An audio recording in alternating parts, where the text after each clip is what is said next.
jelas bahwa Indonesia adalah negeri yang menolak penjajahan. Waktu tidak berhenti-henti, pembunuhan, pembantaian, gitu kan ya. Kita bisa ngelis tuh pembantaian-pembantaian yang dilakukan oleh Israel ketika dia punya, itu bukan konflik ya, tapi itu adalah penjajahan, teman-teman sekalian. Jadi jangan mau dibodohin, jangan mau untuk ditipu dengan mengatakan bahwa ini adalah konflik Israel dan Palestina. Nggak pernah ada konflik Israel dan Palestina. Kenapa? Karena Palestina sampai sekarang itu bukan negara, sedangkan Israel diakui sebagai negara oleh PBB. Nah, sehingga yang terjadi adalah sebenarnya pembantaian, atau yang terjadi adalah kezoliman, atau bahasa politiknya adalah penjajahan. Maka ketika kita itu punya ide yang kita nyatakan di dalam Undang-Undang Dasar, pembukaan Undang-Undang Dasar, bahwa kita menolak penjajahan, bagaimana mungkin justru kita nge-host dan tidak berbuat apapun, tidak melakukan apapun ketika salah satu negara pesertanya itu adalah melakukan sebuah penjajahan. Ini adalah yang harus kita ketahui. Itu dari segi politik. Dari segi agama apalagi? Nah, jadi kalau dari segi agama apalagi? Lah, kita itu negeri muslim terbesar. Dan kita masih ingat bahwasanya Pak Jokowi, presiden kita yang sekarang, itu berkali-kali dalam kampanyenya ketika mau jadi presiden itu menyatakan dukungannya terhadap Palestina. Lalu kemudian mengkritik beberapa kelakuan-kelakuan Israel dan pendukung-pendukungnya, termasuk ketika Amerika itu secara sepihak kemarin kalau masih ingat itu menyatakan bahwa Yerusalem itu sebagai ibu kota Israel. Nah, itu dikritik tuh sama Pak Presiden. Nah, sekarang kita lihat bahwa Pak Presiden bilang, "Oh, jangan campurkan antara politik dan olahraga." Loh, padahal itu kampanyenya. Gitu kan ya. Kampanye secara politik dan secara agama kita adalah muslim yang terbesar. Maka orang-orang muslim di Indonesia jelas menolak secara agama bahwasanya Israel itu adalah negara penjajah, Palestina adalah negeri kaum muslimin yang mereka adalah dulunya satu kesatuan dengan kita, dan mereka juga sampai sekarang adalah satu kesatuan akidah dengan kita. Maka ketika kita tidak berbuat apapun, malah kita kemudian menerima penjajah yang jelas-jelas membunuh saudara-saudara muslim kita, ini adalah sebuah kemunafikan di dalam agama.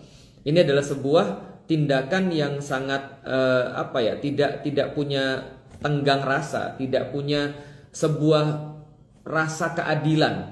Kalau secara manusiawi pun kita nggak bicara agama. Jadi kalau kita bicara politik, sudah jelas pembukaan Undang-Undang Dasar menyatakan kita sangat nggak suka dan nggak setuju dengan yang namanya penjajahan. Secara kemudian agama sudah jelas. Sebagai seorang muslim kita menentang segala bentuk kezaliman. Secara kemanusiaan yang lucunya negeri-negeri seperti Irlandia, mereka menentang banget pendudukan Palestina oleh orang-orang Israel. Banyak sekali kemudian organisasi-organisasi yang ada di luar negeri, baik yang ada di Inggris maupun di Amerika itu sendiri, bahkan di negeri-negeri yang lain, mereka tidak bicara tentang agama, mereka bicara tentang kemanusiaan. Sampai sekarang banyak kejahatan perang, kejahatan pembantaian. Kalau perang misalnya kayak Rusia sama Ukraina, itu kejahatan perang.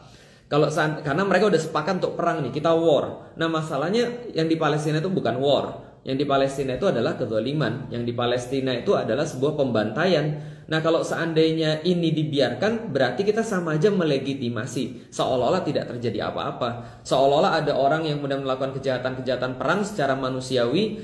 Orang-orang yang bukan muslim aja, orang-orang yang tidak punya adab-adab ketimuran saja, itu menolak. Kayak Irlandia apa hubungannya dengan muslim? Irlandia penduduknya hampir sebagian besar jelas bukan muslim.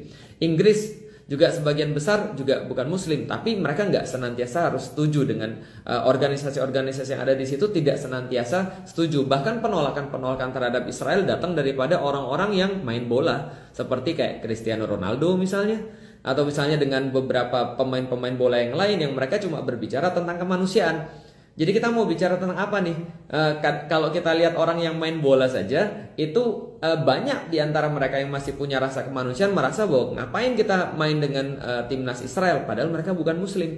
Mereka menolak misalnya untuk bersalaman dengan timnas Israel ketika mereka main. Jadi secara politik itu sudah jelas, secara agama apalagi, secara kemanusiaan itu sudah dicontohkan juga sama semua orang. Lantas apa yang menjadi alasan pemerintah Indonesia kekeh mempertahankan bahwa Piala Dunia itu harus diselenggarakan di Indonesia dengan menghost Israel? Pertanyaannya adalah pemerintah negara ini mempertahankan apa dan mewakili siapa, gitu loh maksudnya. Karena banyak orang yang nggak setuju, gitu maksudnya.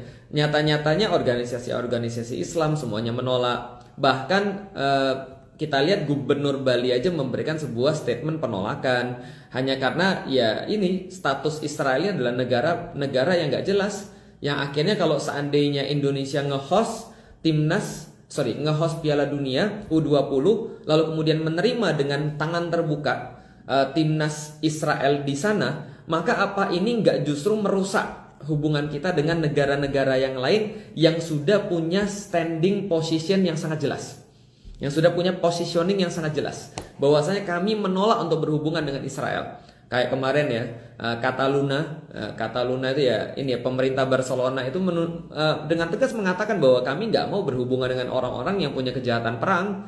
Emang mereka Muslim? Bukan, gitu loh.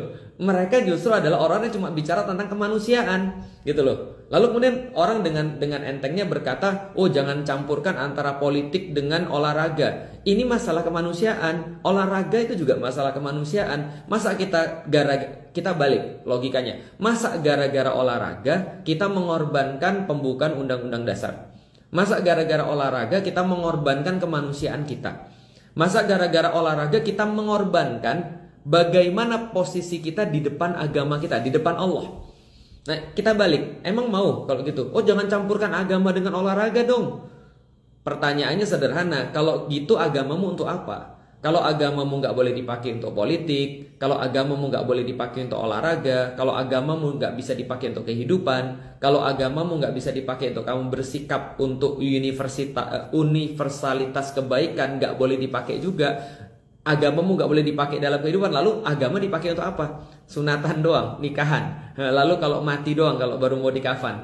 Lalu agama untuk apa? Ya memang agama dari awal Islam sudah ngasih tahu, agama itu untuk dipakai untuk hidup, untuk cara pandang, untuk cara sikap. Termasuk ketika kita melihat timnas Israel mau kemudian datang ke Indonesia, lalu kemudian seolah kita harus sambut. Bahkan ada beberapa orang tadi yang ini kita bahas nih, beberapa orang yang dengan entengnya bilang nggak ada gunanya kita menolak timnas Israel, lebih baik kita terima, nanti ketika tanding kita akan nasihatin dia. Loh, ini cara berpikir yang konslet. Kenapa cara berpikir yang konslet? Atau ada orang yang bilang gini, nggak apa-apa, timnas Israel menolak nggak ada gunanya, itu tidak akan membantu rakyat Palestina. Ini bukan masalah membantu dan nggak membantu, bukan masalah apapun, tapi sikap kita tuh kayak apa. Gampangnya gini, orang tua kita dibunuh di depan mata kita, lalu kemudian ada yang bunuh tuh mau bertamu, lalu kita bilang nggak ada gunanya, ibu bapak kita juga nggak akan hidup lagi, mendingan kita terima aja supaya kita bisa nasihatin dia. Ini harus dipikir dulu. Makanya